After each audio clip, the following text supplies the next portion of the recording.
said, well, you have no future in the business. They turned me down the first time. The second time they gave it to me, and I was 25 hours a week. I had a wife and 2 kids. Low climb, long hang time, because people who go straight up come straight down. As I say, when everybody's zigging, you should zag. I grew up in a very creative family. We were pretty poor, so we had to make our own and use our imagination a lot. I'm sure that you can be creative with AI. You can call anything art, and people do, and they always have. Everybody can dress like an artist and act like an artist, but what have I got to show for it? I think it's going to be a real problem, frankly. Laugh is the same thing as a scream.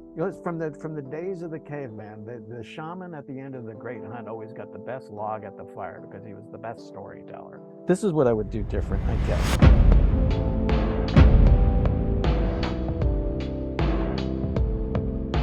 Stephen Crowley has spent most of his career producing idiosyncratic projects that push the boundaries of photojournalism and reveal the truths behind Washington politics.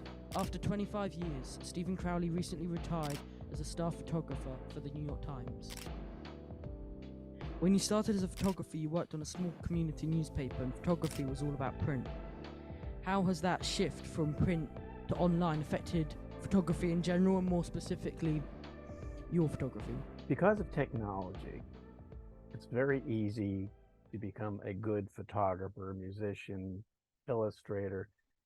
Technology allows you to become good much quicker than it did before digital, but it still takes the same amount of effort to become great, to become innovative, to become creative, to develop your creativity. And so I think that one of the reasons why I still shoot some film, and I always did right up until I left the New York Times, I had film projects. I like to think the slow, deliberate approach to what I'm doing, to my work. And I think film does that. The best I could do with digital, because I was on deadline, was I always shot manually.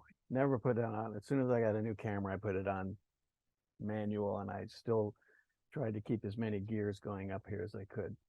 Really crawl into the process and consider what the lens is doing, controlling depth of field and shutter speeds. And I thought it was really important not to allow the computer to make those decisions for me. Also, keeping an eye on light that way, not trying to solve my problems in the computer and Photoshop and that.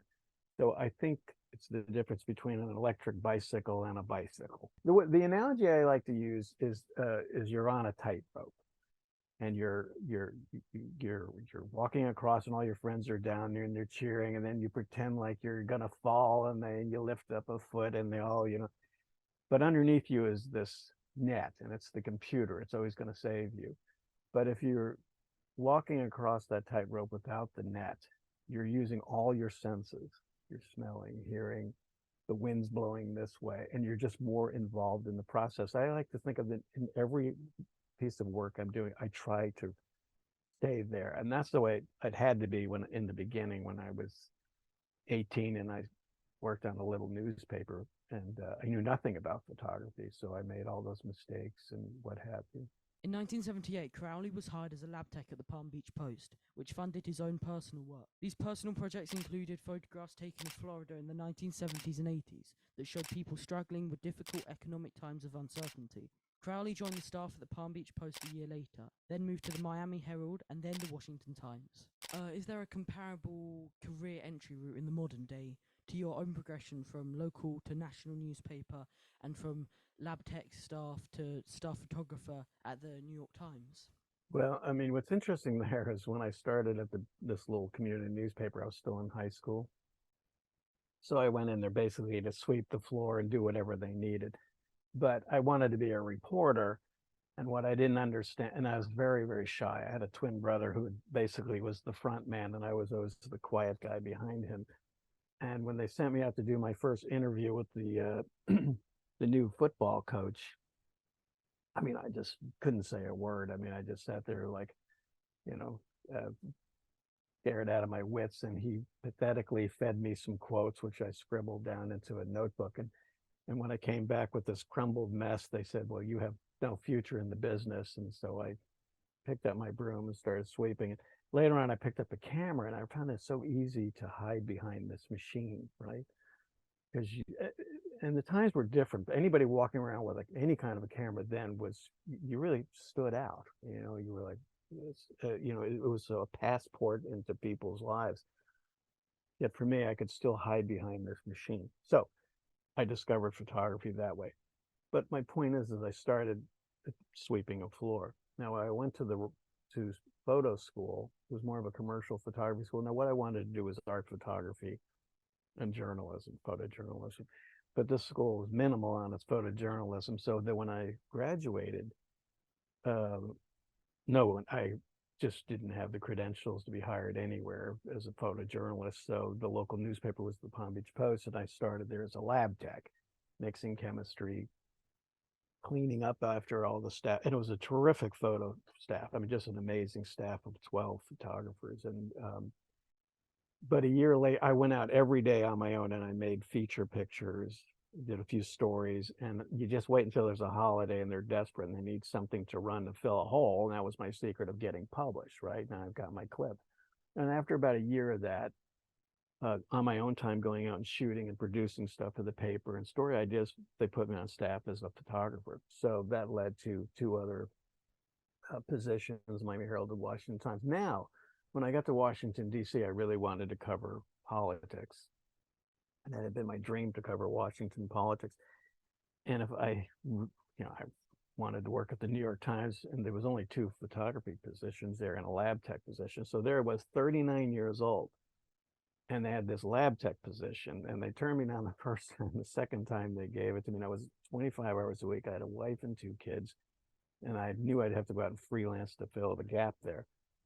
But long story short, within a year, because I was producing so much enterprise and I was always available while mixing chemistry like I did as a young man, and while mopping the floor and putting the inventory away, I went out there and I produced every single day, all the time. And within a year, I was on staff in Washington, D.C., which was just so an incredibly fortunate moment. I mean, what can I say? So my point is how does that compare to today? It's even more difficult today. When I started at the New York Times, there was 30 staff photographers. Now there's only 12 or 13 staff photographers. Most of it is freelance.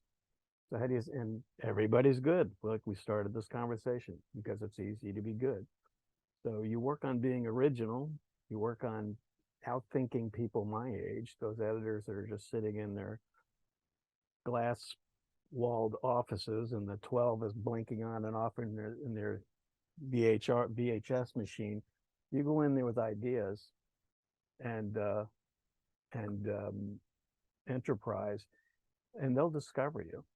And as far as approaching your own photography, Stan, I mean, it's try everything. Try film, try 2.25, 4x5, use digital, whatever, paper negatives.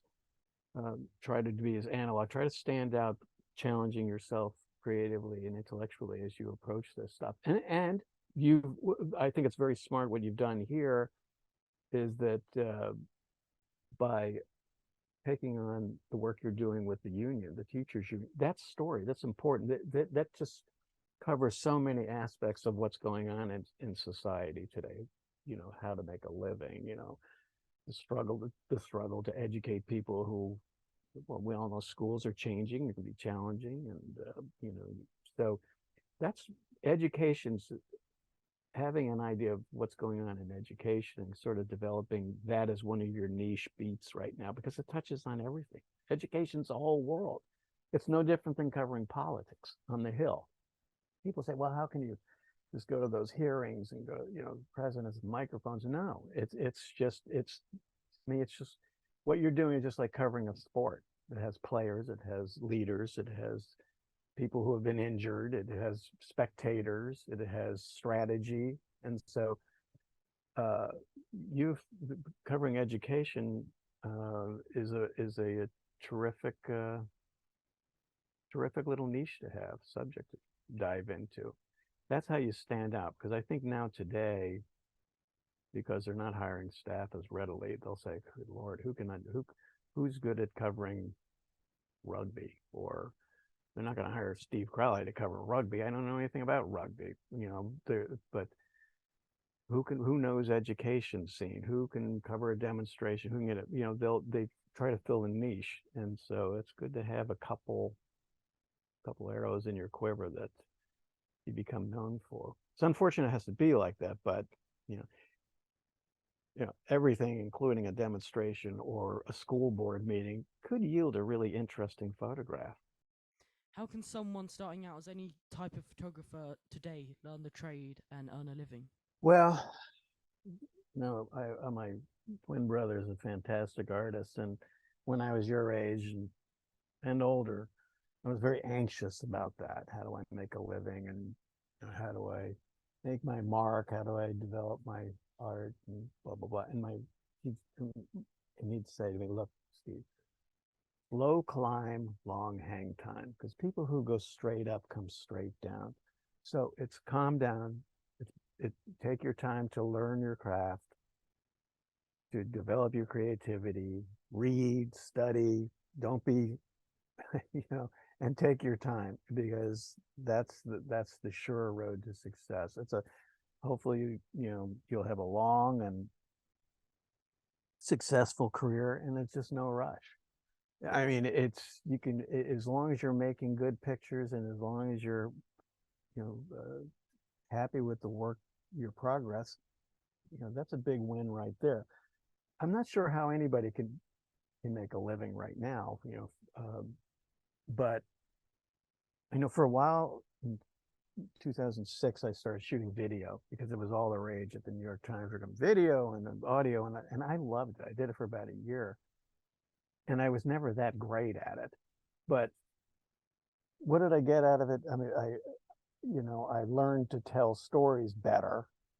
And so in the bureau, in the New York Times bureau, there's my colleague was a sports photographer, and he covered politics. I covered politics, and I was a long form story photographer. And so that was the value. That's what kept me employed, is that I knew how to cover this town, and when they needed a long form story, I could do it. I could think. So developing that skill of being a good storyteller, that's the way I approach politics. That's the way you can approach education and the teachers striking that. It's a story. It's a documentary. It's not something that you can necessarily finish in an hour, a day, a week, or a month, or years. As long as you crawl in that, it's a story, beginning and middle and an end. Study the 7 basic story plots. I mean, and so that's my advice, is learn how to tell a story. And the most valuable thing is, you're 15, 16, if you're a young photographer, you can tell me, one of the main stories here is about young men who are just absolutely lost. They're not going to college, they're not going into profession, they're just broken for some reason, this generation. I can't tell that story as well as you can. And that's the story I would be doing.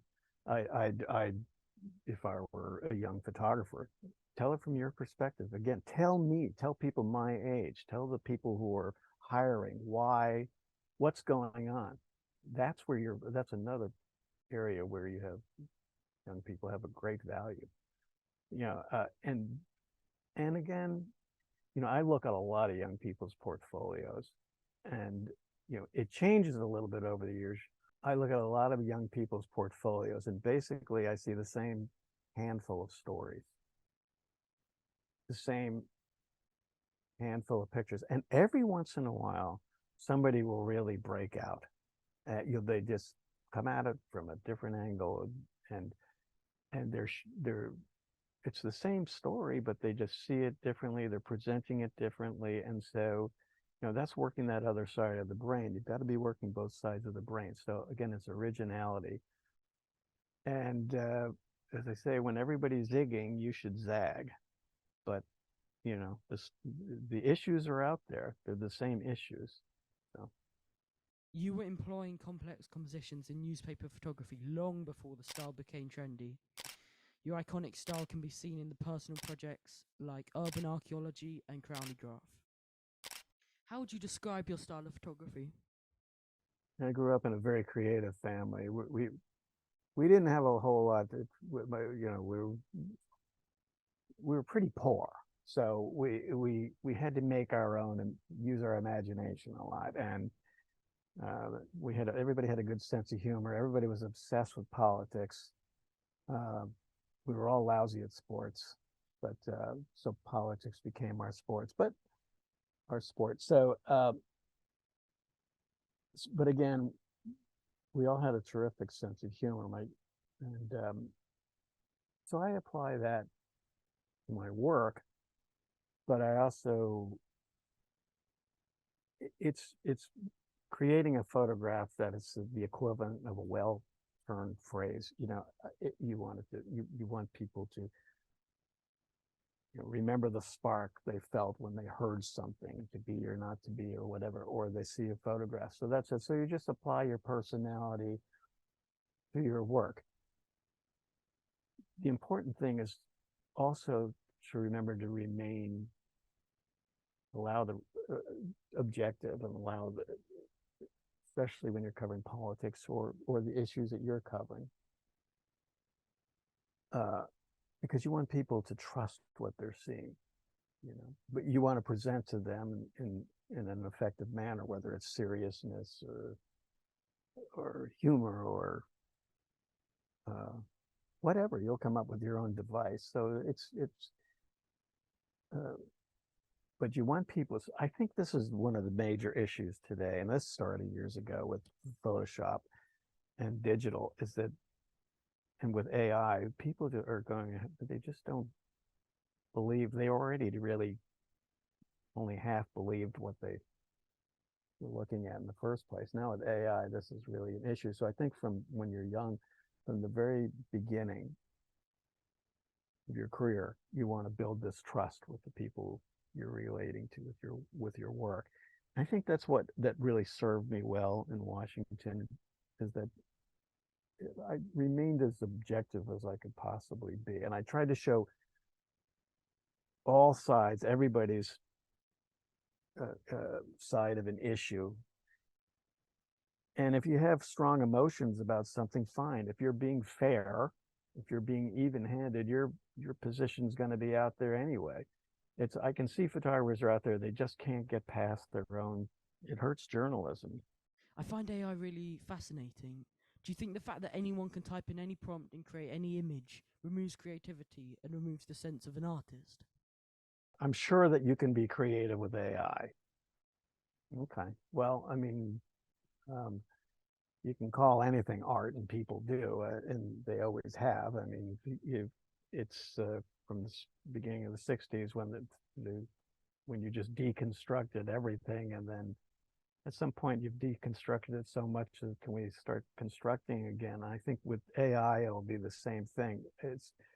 There was a media camp about 20 or 25 years ago here in the States, and there were young people your age that went to this media camp. I mean, already at that point, and I have this somewhere because I just dug it out, something like almost half the group already believed that most of the pictures of the New York Times had been manipulated in a computer. This is one of the pretty nascent beginnings of digital photography. So again, I think AI, of course you can be creative. You can be creative with anything. You can ball up a tissue and call it art. I mean, but again, it's easy to, everybody can dress like an artist and act like an artist. I can smear oil paint on me and call myself a painter, but what have I got to show for it? I think it's going to be a real problem, frankly. But people like it, fine. But there's got to be a core of people out there that are presenting truth. That's fine.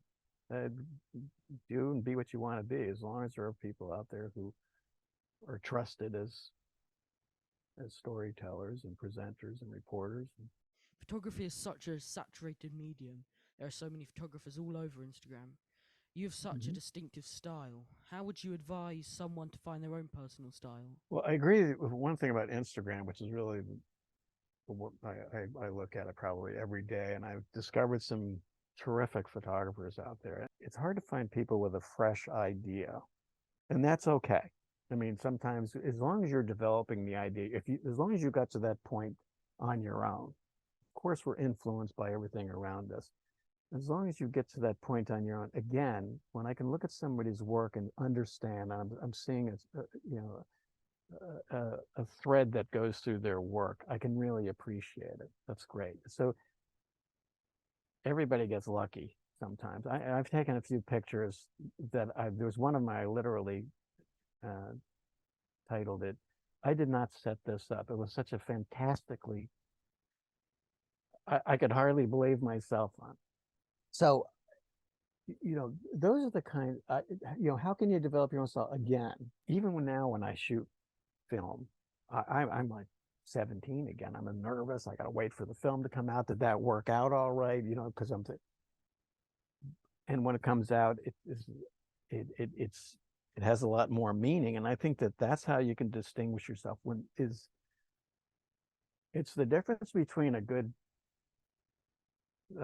film, Hollywood film or whatever, versus a stage play, right? You can appreciate it on both levels. Yes, the take 200, we'll do it again, the same line over, and there's CGI and all that. But then you watch an actor on a stage, and they're walking that tightrope, aren't they? And you appreciate it on that level. There's room for that. There always will be. It's from the days of the caveman. The shaman at the end of the great hunt always got the best log at the fire because he was the best storyteller. And so you want to be that person. You want to be the best storyteller. You want to be on seated next to the hostess because you're the one that everybody's going to turn to hear the story because of the kind of work you've produced. So that's how you stand out. Technically, things change. I mean, and 10 years ago, we all had to learn. 15 years ago, it was sound and slides. It was some slideshow program when we're all going to do slideshows with an audio track. Well, that came and went. Then there was something where we all wore goggles and you put your iPhone in and it was going to be 3D or something like that. And I have all this stuff around here somewhere. It never lasts. Ideas last. Originality lasts. So if you're just going to rely on a computer or AI to do all the original, boy, you're going to run out of ideas pretty quick, because the germ of an idea happens from experience. And that's the other thing, is to live a full life, and the good, the bad, and everything in between, there's value in it. So open yourself up to experiences. And again, somebody your age, there's the story right in front of you about young men who are just lost but why is it like that? How does that play out in the end? Are people happy? Are your generation happy? Are they what? I don't know. You tell me. Don't wait for me to try to figure out. I'll never figure it out. So that's how you can stand out. If a person lies, you never really trust them ever again. And so you have to build trust with your work too. So if you're relying on computers and AI and all that, I mean, you've lost that trust with the people who connect with you. And again, I think that I really worked at that the people around Washington trusted that the little guy with the round glasses was at least going to be fair. So live an interesting life and not reckless or foolish. And don't be afraid to be original. Just be yourself. What I would always tell my sons, and you can pass this on, is that it's the old equation. 80% of the employees do 20% of work, and the other 20% of the employees do the other 80%. Just be that person. Just be the hardest working person who always shows up and dependable. And you won't be the first one laid off. You'll be the last one. And again, I always try to stress as I said earlier, that at age 39, when I went to the New York Times, it was the only way in there. So into the New York Times was as a lab tech, essentially as a dishwasher. And so, but I knew there'd be opportunities to photograph. And everybody, oh my God, your experience, I can't believe you're doing this. Well, I didn't have this tremendous ego. I was more concerned, am I going to bring home enough money, to take care of my family? but I saw this opportunity. So you tell me all I have to do is mop a floor, mix some chemistry, and transmit some pictures for these two guys. And in the morning, I can go out and take pictures. I mean, I couldn't believe it. I couldn't, that was a great deal. And so I wasn't afraid to take that risk professionally. It was I more thinking again of the security of my family, and it paid off. So it's you. There's always a side door into anything. So you just get into anything you want to do, a banking or teaching or whatever. Just get in there, and people like good workers. People like having people around that are interested and again, if you're young and you have ideas, I don't care what the profession is, people appreciate that. They need it. Never mind appreciate, they need it. They need your perspective, young people's perspective. So I'll be that person. There's always room for that. I don't care what the profession is. Doesn't mean it always works out. I didn't want to be a 39-year-old lab tech, but I did it, and you'd have to be willing to not let your pride or whatever get in the way, and you do these things. Life is just like that. It's up and down. You just have to be prepared for what life throws at you. Every picture you take now at 15, if you think it's incredibly important, even if you don't think it's a great image right now, Cartier-Bresson once said, there's no such thing as a bad 40-year-old picture. There's a lot of truth in that. So the ideas you have now, hopefully you're scribbling them on napkins and in a notebook, and you're archiving your negatives and your work properly so you can find it. When I was interviewing Ken, he said you can take an okay photo, give it 30 years, and it becomes a great photo. There you go. Exactly. Yeah, it's true. It's true. Yeah. You combine the political and personal in diptychs, adding a sharp sense of irony. An example of this is in the project If I Were Your King, a humorous, idiosyncratic collection taking a look at Washington's politics from often unexpected angles. How different is political photography now compared to the past? First off, the biggest problem is that so many of these smaller community newspapers are gone, collapsed. And so, as we all know in the media, I feel this way about every issue, so I'm only going to listen to that station, that website, read that news organization, and the other side goes here. And there's nobody reporting from the middle except hopefully you and your friends. That's what's important. And so news reporting tends to feed that market here and this market here. And I think right now the news organizations are beginning to see that for the sake of stability and mankind, maybe we'd better kind of move closer to the middle. That's the big difference. So too much opinion in the work, which is important. It's okay. Like I say, in your opinion gets in there if you've presented everything. See some of the guardrails there with political photography in particular, like, I love what you're doing here, but I also know how you're thinking. And that's not good. It's great that you have an opinion. It's great that you have passion, but it's not such a great thing that I know exactly what you're thinking. The same predictable image just told in 30 different ways, presented in 30 different ways. I'll give you an example, is that the in the States here after George Floyd died, there was the riots and the demonstrations all everywhere, and they were burning down all the main streets, the high streets, and that, and everybody was there to get the drugstore in flames and people jumping up and down on cars. And then the parade moves on to the next town, the next issue. Who's the photographer that goes back there 3 months later, 6 months, and really digs in there and say, well, what happens to those communities? What happens to the people who need to, what's life like for them now? Their drugstore is gone, so how are they getting their prescriptions filled? Show me what that looks like. Did the grocery store now, are you getting your food from, I don't know. Where are you getting your food? Is it from the church where they've set up a food pantry? Fine. When the parade moves on, go back and take a look and see what we've left behind. That's also an incredibly important story. That's a really interesting take.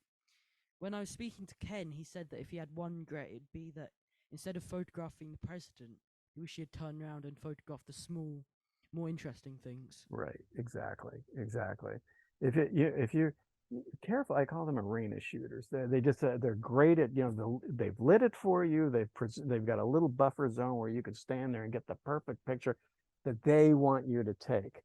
But the interesting thing is when you turn around, you talk to the people that have been standing there for hours, and you really talk to them. You have time because the candidate or the president's behind the scenes meeting with the big donors, and those are the empty seats there. Those are people they didn't have to stand there for hours. They're back there having their picture taken, promising to write a check. Who are those people sitting in those seats? That's why you're there, not just to get the arena shot up there. And if you don't have the experience, one of the things I saw in the Trump campaign, for instance, is that I've hundreds, I've thousands of campaign rallies I've covered over the last 25, 30 years. I'd never seen this kind of a crowd. And it was pure entertainment. Now, I didn't know much about Trump because I don't have television and I don't watch, commercial television. I never saw his programs.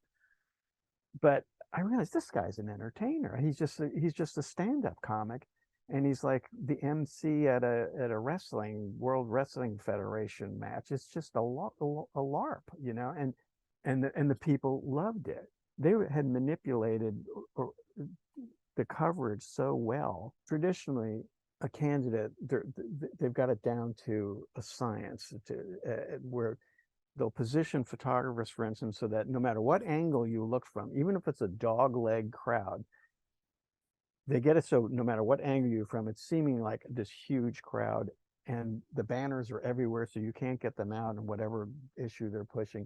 So you're being manipulated, and you have to be aware of that. That's the difference. It doesn't matter. You're just, the circus comes into town and you're right behind the elephants. Hand-picked crowd, same signs, same setup, same security. Nothing ever is going to go bad. But along the route, you see this little protest. Somebody, a handmade sign they're saying. I remember this one guy, he's sitting there with his wife. He's got a flag, the United States flag upside down, and he's just holding up a sign that says help. And it was in the middle of this empty field. We're just zooming by. And so anyway, I did a series of pictures of that. That's where America is. And if you keep ignoring those people along the route, some of them are supporters, and some of them are just detractors. They don't support you. They're holding up a sign, hear me, see me. And as long as you're just watching polls and believing what you're seeing on the television, that's not political photography. We still have to be there, but you can get around it. It's the back door and everything. We desperately need people that are fair, that just have, your basic work ethic. I think what we do is more important than ever. And you can be an artist at it. You can have fun with it. Everybody likes a good joke. And laugh is the same thing as a scream. You can either about what you're dealing with politically, social issues, and that you can either rant and rave or raise fists, or you can find a satirical way to present that same fact. And I think I always tried to choose that. One of the biggest problems, I think, in politics and in public life is that good people won't stand anymore. They just won't even run. It's become a profession nobody wants to be a part of. So you've got these shameless people out there. Listen, most people, if you look at polls, and I don't care what country, most people, they're just clueless. They just really, most of them, they can't, I think something like 8% of most people cannot even name their own, one of their two senators in every state. And it's very dangerous. And the question is why do people feel this way? Now, here's the thing about AI. If you look, I'm sure in England, in UK, industrial towns that disappeared from the 80s on, okay? Well, nobody cared because it was the blue collar class. Sorry, learn the code, they'd say, or whatever. But now what AI is going to do this to the white collar class. You're going to devastate another layer of society, I think. What are you going to do with all these people without work, without income? This is what I would do. And I've talked to a lot of young photographers, and I've kind of gotten to the point to where there's not a whole lot I can say anymore. Things have changed so radically, especially the way you can produce stuff, but then getting it published and seen is like, you can stand out in Instagram or where, I don't know. I believe in self-publishing a lot, but and going back to the basics, just do your own zine, do a story, do your own zine, and distribute it. Get yourself in galleries, You make these curators see more than just the same handful of subjects they see. There's a few community newspapers across the country left, and I would simply go to a small newspaper. This happened. I was out with Hillary Clinton when she was running for president. I was in this town, and I remember going to this town with her. It was a town meeting and the usual stage here, but I'm looking at the crowd, and I remember thinking, oh my God, these people look sick and depressed. And I had never had that impression before. It was Logan, West Virginia. And and I and I so I had so what I wanted to do was go back there for 3 months, work for the local newspaper, say, look, I'll just shoot everything. I'll shoot dog of the week, the 100-year-old having the birthday at the old folks home and what have you. And I just, in the city council meeting, I will just photograph life, in Logan, West Virginia. Spent 3 months there, and the only thing is pay me enough to just put a roof over my head. Just enough. I just need a room, and let me own the rights to everything I take. But you can do that at any newspaper.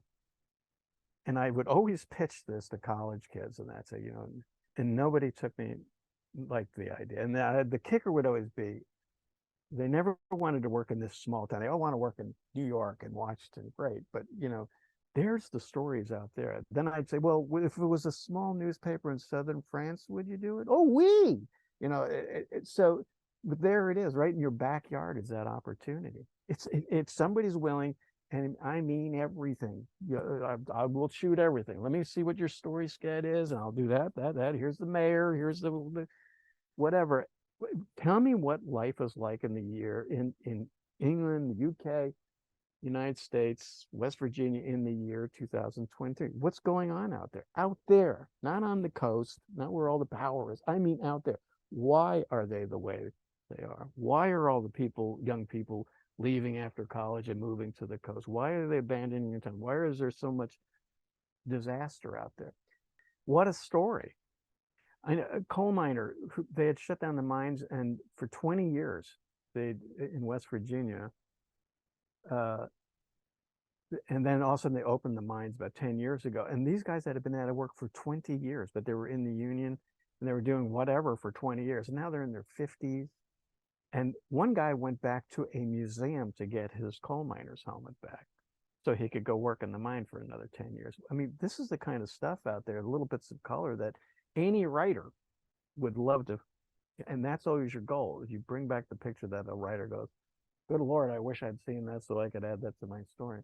In 2002, you were cited as Photographer of the Year by the White House, and you were awarded a Pulitzer for the portfolio called Voices of Afghanistan. When I was talking to Ken, he mentioned that conflict photographers have often been described as vultures. How would you respond to that? It's always, what is your motive when you go in to photograph anybody, any situation?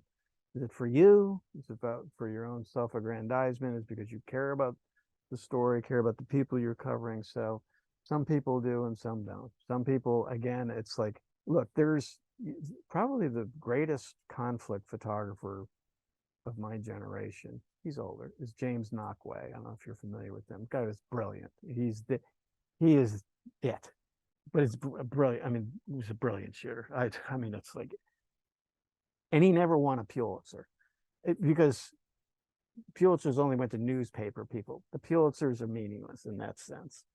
If I could take anything away from Afghanistan, and I'm only circling back to this, is that when I got to Pakistan, I went to a refugee camp, and if you go to a lot of these countries, Cuba and places, you'll see these street photographers with these box cameras, how to pixel. But so I don't know if you're familiar with these cameras, but they're big boxes. They get a lens off of an old Kodak or whatever, and then they take cut out a hole, piece of glass, paint it red, and that becomes the safe light.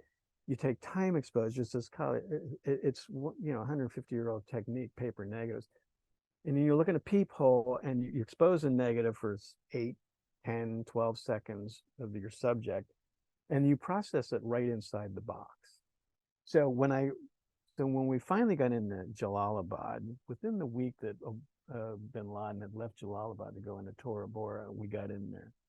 I mean, and I saw these 5 cameras up there on a rooftop. I thought, oh my God. I'd used one in Pakistan So we always do this voices of whatever. Go to voices of, it's the man on the street. It's the inquiring photographer, basically what it is. So, but I realized when I got in Afghanistan that things were so backwards. So, and they use these cameras just to shoot little mug shots. So I rented one, and the photographer is my assistant, and I used it for our man in the street thing. So the reporter and translator did the interviews, and I'd shoot these portraits. That's what the Voices of Afghanistan. But I'm really proud of that work. Now, why is it important? Because it was the best way to convey the sense of that place was by using that 150-year-old photo technique rather than just going in with the digital and shooting perfect color and blah, blah, blah. The other thing about a long exposure is that if you ever look at these old pictures of tintypes and what have you, it's that long exposure. People perform, they're not performing for the camera, they're holding still. And they very much connect with what's going on here, right?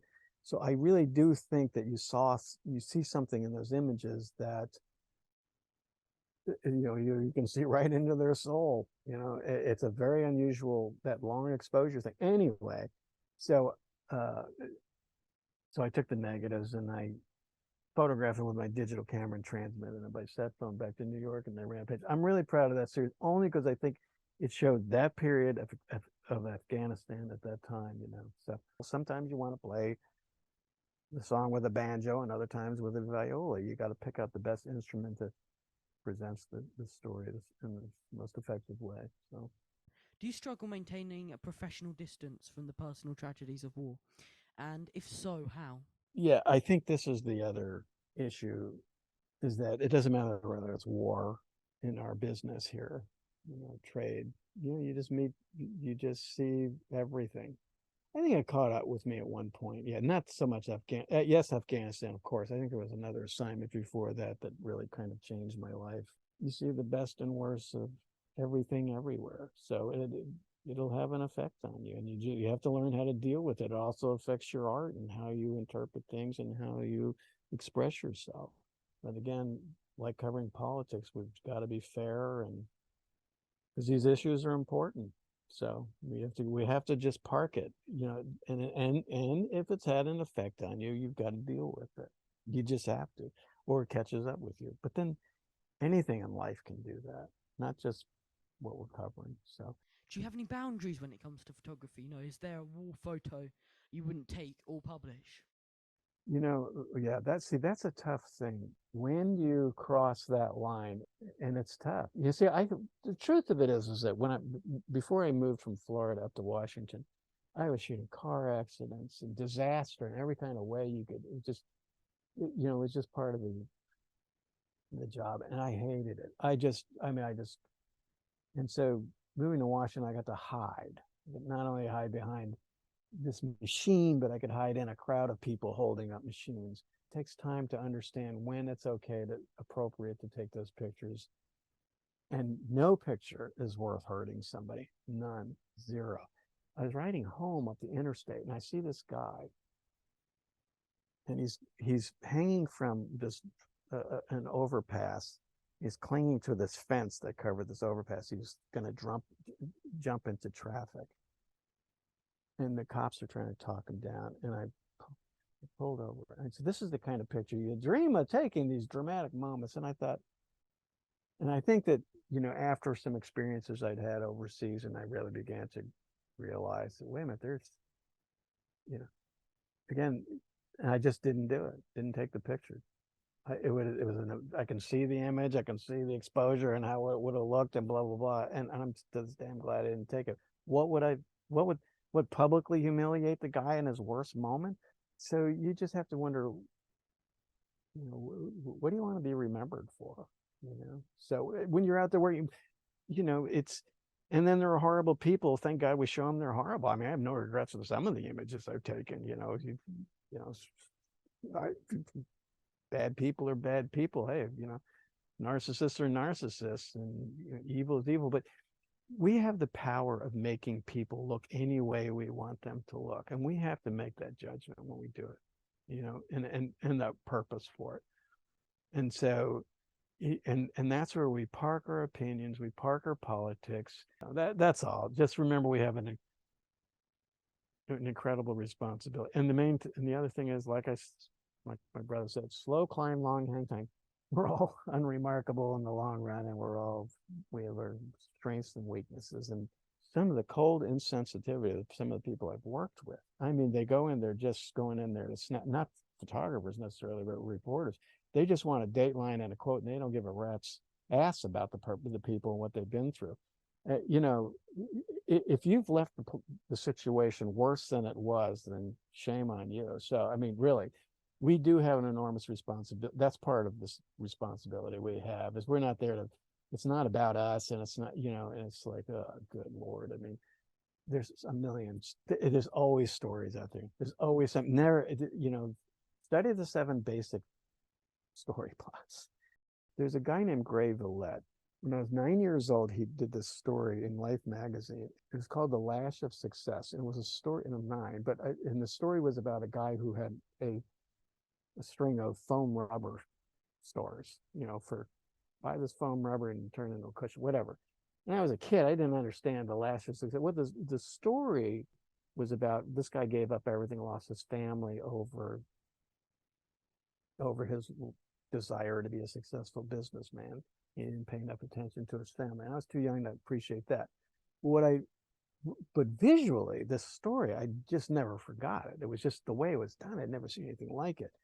And I realized that he had imprinted something on me. And again, my twin and I were always into the arts. My twin can draw, sculpt. He's an amazingly creative guy. So I've always had him to bounce stuff off of. But this guy, I don't know, I never forgot him. So about around, was it 2010 or something like that, I kept looking for him. And he was long gone. He had died, but I found his widow. And it turns out his widow, they met on that story. She was the writer. Now she's 92. We're fast friends.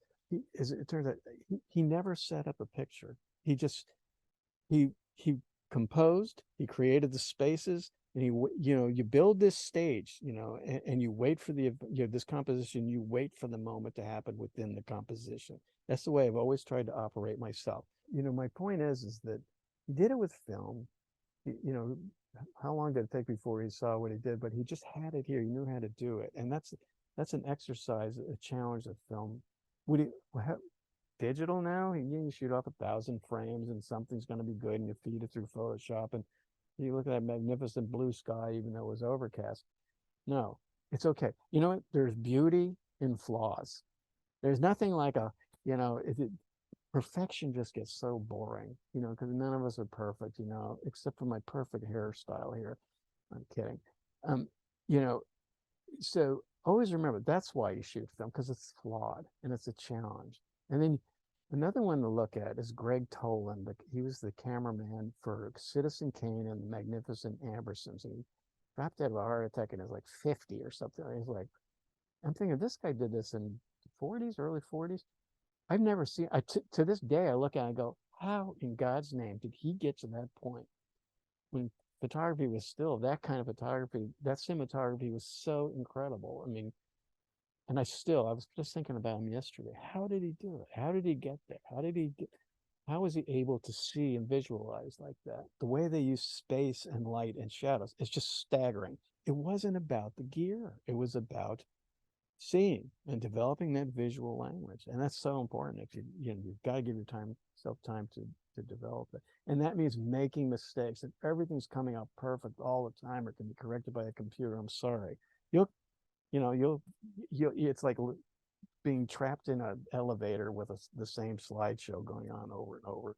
Your greatest asset is your age right now, and you can do stuff that your grandfather and I can't do. And we need to see those stories. We need to hear those stories. You need to see those stories. And you need to develop your skill on how to be an effective storyteller, period. The good Lord puts out a bowl of fruit every day. And you can either paint it, photograph it, sculpt it, or eat it, and so you've chosen, to pursue storytelling, visual storytelling. So great. So, but that bowl of fruit presents its stuff in different angles, and and as the day passes, the shadows change and all that. So if you think there's nothing out there, that bowl of fruit all by itself just sitting there changes all day, doesn't it? What are you gonna do with it? With such a successful career, is there anything you'd change in hindsight? No, I wouldn't.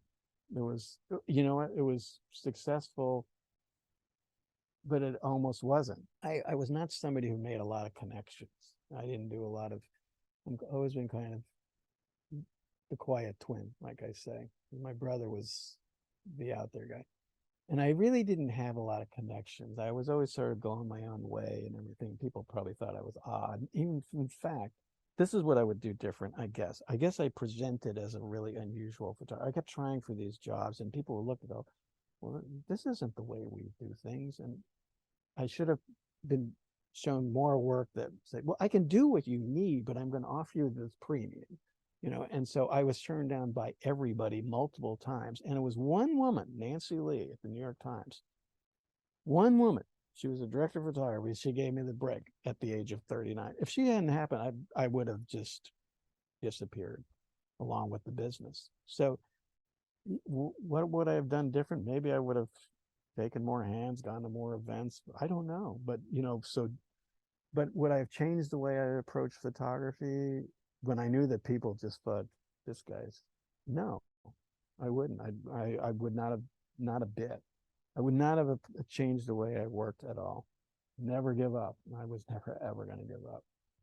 Before we wrap up, what's life like now and what are your plans for the future? My plans for the future, I'm working on this project, which really makes me happy. I've been doing a lot of mentoring since I left the Times, working with Curious Society. This thing with Boyd Station, I'm nominally connected to that.